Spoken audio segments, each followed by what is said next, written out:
ఒక్క కాకరిస్తే 100 కాకులు వస్తాయి. మరి ఇన్ని వేల మంది అరిస్తే ఒక్కళ్ళు రావడం లేదేందయ్యా?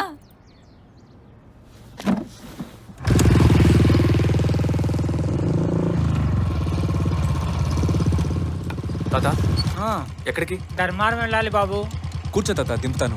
ధనికులపై నా పోరాటం పేదవారి అభివృద్ధి కొరకే అని చెప్పి మన ప్రీతమ ముఖ్యమంత్రి గారు ప్రజల కోసం నిర్వహిస్తున్న కార్యక్రమం కొన్ని క్షణాల్లో. ముఖ్యమంత్రితో ముఖాముఖి కార్యక్రమంలో భాగంగా ఇప్పుడు మన ప్రీతమ ముఖ్యమంత్రి గారు రాష్ట్ర ప్రజలతో నేరుగా మాట్లాడతారు. సీఎం గారితో మాట్లాడాలనుకునే వాళ్ళు స్క్రీన్ మీద కనపడుతున్న నంబర్లకి కాల్ చేసి సీఎం గారితో మాట్లాడవచ్చు. చెప్పండి, ఎవరు మాట్లాడుతున్నారు? నేను బాకరపు లక్ష్మినండి, మాది నర్సాపురం అండి. చెప్పండి లక్ష్మి గారు, ఎలా ఉన్నారు? ఇన్నేళ్ళు సీకట్లో ఉన్నామయ్యా, మీరు వచ్చాకే ఎలుగుని చూస్తున్నాం. టయానికి పింఛన్లు ఇస్తున్నారు, ఇంటికొచ్చి రేషన్లు ఇస్తున్నారు. మొన్న తుఫాన్ వచ్చినప్పుడు మన ప్రభుత్వం దగ్గరుండి ఏ కష్టం రాకుండా చూసిందయ్యా. మీరు దేవుడయ్యా, సల్లగుండాలయ్యా, మీరు సల్లగా ఉండాలి. అలాగే అమ్మా. నెక్స్ట్ కాలర్ తో మాట్లాడదాం సార్. హలో, చెప్పండి, ఎవరు మాట్లాడుతున్నారు? నా పేరు నడిమింటి కేశవులండి, మా ధర్మవరం. కేశవులు గారు చెప్పండి. మీ పాలన చూసి అందరూ రామన్న రాజ్యం మళ్ళీ వచ్చిందంటున్నారు. మన వాడు ఇక్కడే ఉన్నాడుగా. సీఎం గా శాశ్వతంగా ఉండిపోవాలనుకుంటున్నాం.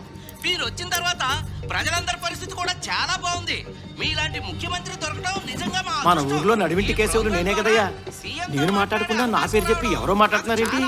ఇదేదో తేడాగా ఉందయ్యా. అవును బాబాయ్, నీ పేరుతో ఇంకెవడో మాట్లాడుతున్నాడు. వాడెవడో కనుక్కుందాం.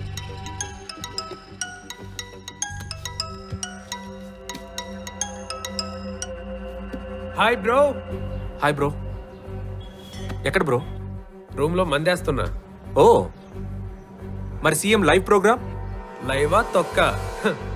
అది రికార్డెడ్ ప్రోగ్రామ్. మరి టీవీలో లైవ్ అని వస్తుంది కదన్నా. మేమే ఆధార్ కార్డులో నెంబర్స్ కలెక్ట్ చేసి వాళ్ళలాగా వేరే వాళ్ళతో కాల్ చేస్తుంటాం. అదంతా CM promotional program. Okay okay bro, bye. I'll call you. Okay bro, bye. ఈ సంగతి తెలియక కొన్ని వేల సార్లు ఫోన్ ట్రై చేశాం కదా. దీన్ని ఇలాగే వదిలేయకుండా మనమే ఏదో ఒకటి చేయాలి.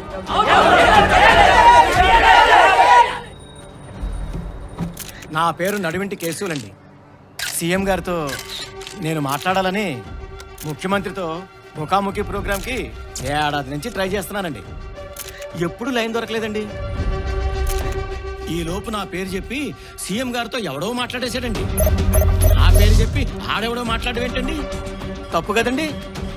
ఈ విషయం సీఎం గారికి తెలియాలని ఈ ప్రెస్ మీట్ పెట్టానండి.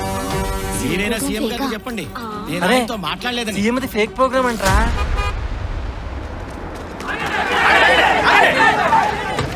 మా ఊరు నుంచి కూడా వీడి పేరుతో ఎవడో మాట్లాడేశాడట, చెప్పరా? అవునండి, సాఫ్ట్వేర్ ఇంజనీర్ అని నా పేరుతో ఎవడో మాట్లాడాడు. అయినా నేను సాఫ్ట్వేర్ ఇంజనీర్ ఏంటంటే మా ఊళ్ళో బొచ్చ సమస్యలు ఉన్నాయండి. కొంచెం సీఎం గారికి మీరైనా చెప్పండి బాబు, నేను మాట్లాడేదని.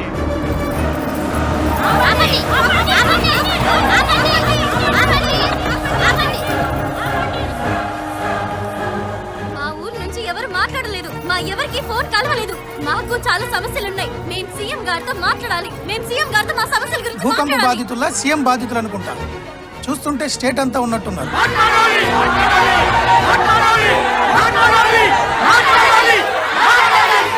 రికార్డ్ చేసుకోండి బాబు. అదెవరో దొంగముండ బాకారపు లక్ష్మని నా పేరు చెప్పి మాట్లాడేసింది. తుఫాన్లు వచ్చినప్పుడు దేవుళ్ళ చూసుకున్నాడంట. ఎన్నాళ్ళైంది వరద పోయి, బురద బాధ ఇంకా పోలేదు. ఏం చేస్తున్నాడండి ఈ సీఎం? కాస్త మీరైనా చెప్పండి.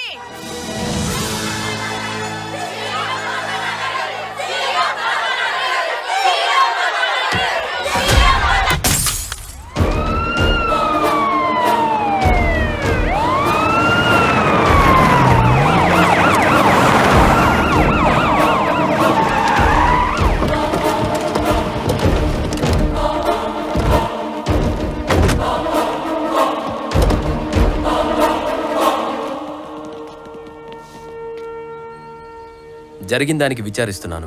నేను ప్రజల మనిషిని, మీ కష్టాలు దగ్గర నుంచి చూసిన వాణ్ణి. మీకు మరింత దగ్గర అవ్వాలని ఈ ప్రోగ్రాం స్టార్ట్ చేశాను. జరిగిన తప్పిదం పూర్తిగా ఛానల్ వాళ్ళదే. దానికి నైతిక బాధ్యత వహిస్తూ నేను మీతో మాట్లాడడానికి మీ ముందుకు వచ్చాను. మీరు రాలేదు సార్, మీతో మాట్లాడదామని మేమే రప్పించాం. మాట్లాడండి. నడిమిట్టి కేసులంటే మీరేనా? మీరిష్టపడని జనాల్లో ఒకడిని, రాజధాని రైతుని.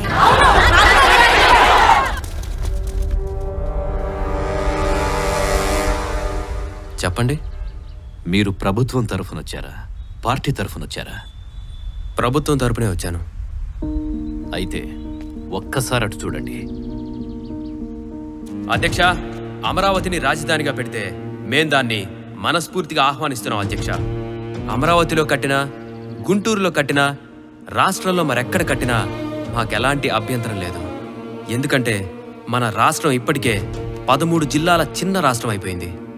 ఈ జిల్లాల్లో ఒక ప్రాంతానికి మరొక ప్రాంతానికి చిచ్చు పెట్టడం ఇష్టం లేక మేము మనస్ఫూర్తిగా రాజధాని నిర్ణయాన్ని స్వాగతిస్తున్నాం అధ్యక్ష. ఈ ముఖ్యమంత్రి గారు ఈ 5 ఏళ్లలో రాజధాని అంటే అభివృద్ధి చూపించలేదు, ఒట్టి గ్రాఫిక్స్ చూపించాడు.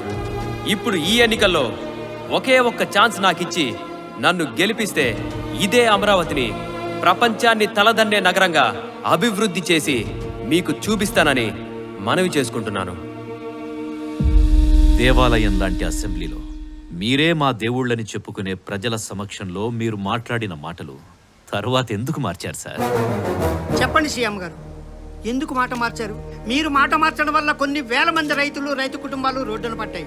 కొన్ని వేల సార్లు మీతో మాట్లాడాలని ప్రయత్నం చేస్తే ఒక్కసారి కూడా మాట్లాడలేదు కదండి అయ్యా. ఇల్లు తిరుగుతుంటే మా బిడ్డ అనుకున్నాం, హారతులు పెట్టాం. రాష్ట్రానికే వెలుగవుతాం అనుకుంటే మమ్మల్ని ఇలా చీకట్లోకి నెట్టేసావేంటయ్యా? మేము చేసిన తప్పేంటయ్యా? రాజధాని కోసం భూములు ఇవ్వటమా? మేము ఆశపడో అత్యాశపడో కాదయ్యా, అభివృద్ధి కోసమే కదా ఇచ్చాం. అప్పుడు కావలసిన వాళ్ళం, ఇప్పుడు కాని వాళ్ళం అయిపోయామా బాబు? మీరు పోలీసులతో కొట్టించారు, మీరు రౌడీలతో బెదిరించారు, ఆఖరికి మా ఇంట్లో ఉన్న ఆడవాళ్ళు కూడా రోడ్డు మీదకి లాగారు కదయ్యా. రాజధాని వస్తే మా బిడ్డలకు ఉన్నతమైన చదువులు అందుతాయనుకున్నామయ్యా. కానీ ఇప్పుడు పొలాలు ఇచ్చేసి డబ్బులు లేక మా పిల్లల చదువులు మధ్యలోనే ఆపేయాల్సిన పరిస్థితి వచ్చిందయ్యా. ఈ రైతుల మీదే ఆధారపడి బతికే రైతు కూలీలమయ్యా. తరతరాల నుంచి మమ్మల్ని పోషించిన చేతులు ఇవాళ అర్థిస్తుంటే మేము చూడలేకపోతున్నాం. ఆ రోజు త్యాగమూర్తులు మన అన్నవారే ఇప్పుడు స్వార్థపరులని మాట్లాడుతుంటే చచ్చిపోవాలనిపిస్తుందయ్యా. ప్రభుత్వం ఇస్తున్న కౌలు డబ్బులు ఆపేశారు. పొట్ట గడవటం కోసం కోర్టుల చుట్టూ తిరగాల్సి వస్తోంది. మాకి కర్మేంటయ్యా? చూడండి సీఎం గారు, ప్రపంచంలో అద్భుతమైన రాజధాని ప్లాన్ ని మీరు వ్యతిరేకించడానికి కారణం ఏంటి సార్? పగ వ్యక్తుల మీద ఉండాలి, ప్రగతి మీద కాదు. మీరు ఎంతో ఫ్యూచర్ ఉన్న మన రాష్ట్రాన్ని రాజధాని లేకుండా ఎందుకు సార్ రోడ్డు మీదకి లాగేశారు? విన్నారుగా సార్, రాజధాని రైతుల ఆవేదన. ముఖ్యమంత్రి అంటే తండ్రి లాంటివాడు, బిడ్డల గోడు వినాలి, తండ్రిలాగా న్యాయం చేయాలి సార్. సార్ ప్లీజ్ సార్, మా ఒప్పందం ప్రభుత్వంతో సార్, పార్టీలతో కాదు. పార్టీలు రేపు మాట మార్చొచ్చు, కానీ ప్రభుత్వం అలా కాదు సార్. సార్, ఏ రాజధాని కడతామని మా భూములు ప్రభుత్వం తీసుకుందో మాకక్కడే రాజధాని కావాలి. మాకక్కడే రాజధాని కావాలి సార్. ప్లీజ్ సార్, ప్లీజ్ మాకక్కడే కావాలి. కావాలి, మాకు రాజధాని కావాలి. రాజధాని కావాలి.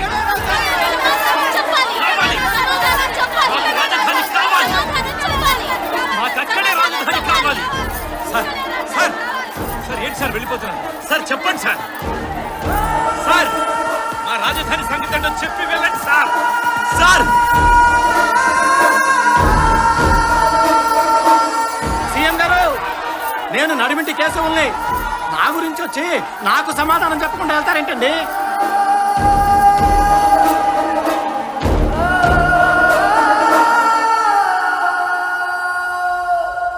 ఈ అలగాజన మొహాలు కూడా మీకు కనబడకూడదు అనుకున్నానన్న. అలాంటిది అడుక్కుతున్న నా కొడుకులు మీడియాను అడ్డు పెట్టుకుని మీతో ఆడుకుంటారా? వదలనన్నా. అసెంబ్లీలో పెద్ద పెద్ద పులులు సింహాలే అరవకుండా ఉంచాం. ఈ కుక్కల అరుపులు ఎలా ఆపాలి? ఎలాంటి అరుపుకైనా ఒక మ్యూట్ బటన్ ఉంటుంది. నా దృష్టిలో ప్రభుత్వం కొనలేని, ప్రభుత్వానికి అమ్ముడు పోని ఐటమ్ ఇంకా తయారవ్వలేదు.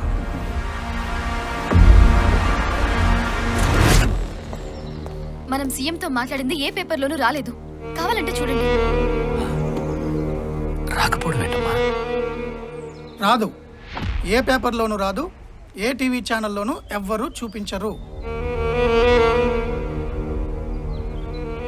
మేమే తప్పు చేశాం సార్, న్యాయం అడిగామంతే. అడిగామని మీరు అనుకుంటున్నారు, అవమానించారని వాళ్ళు అనుకుంటున్నారు.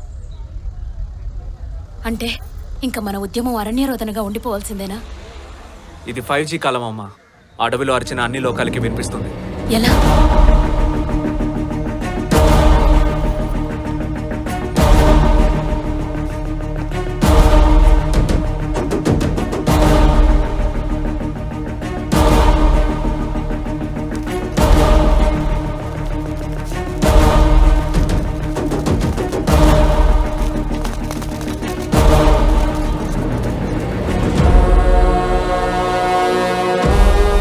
బయట వాళ్ళకి కనపడకుండా సమస్యకి ప్రపంచానికి మధ్య గోడ కట్టామనుకుంటున్నారు వాళ్ళు. ఏ పత్రిక మన గురించి రాయినప్పుడు మన కోసం మనమే పత్రిక సృష్టించుకుందాం. గోడ పత్రిక. సూపర్.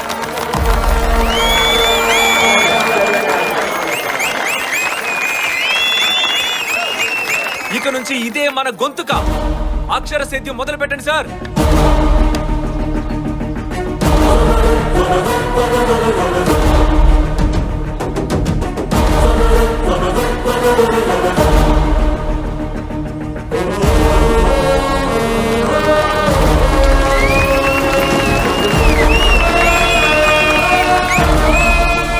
సోషల్ మీడియా ఒక గొంతుక వేల చెవులు వినేలా, లక్షల చేతులు కలిసేలా, కోట్ల పాదాలు మనతో నడిచేలా చేస్తుంది.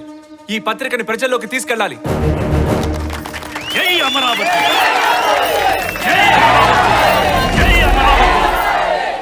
గోడ పత్రిక. ముఖ్యమంత్రి నిలదీసిన అమరావతి రైతులు. సమాధానం లేక తలదించుకున్న ముఖ్యమంత్రి. న్యూస్ బయటికి రాకుండా మీడియా గొంతు నొక్కిన సీఎం అనుచరులు.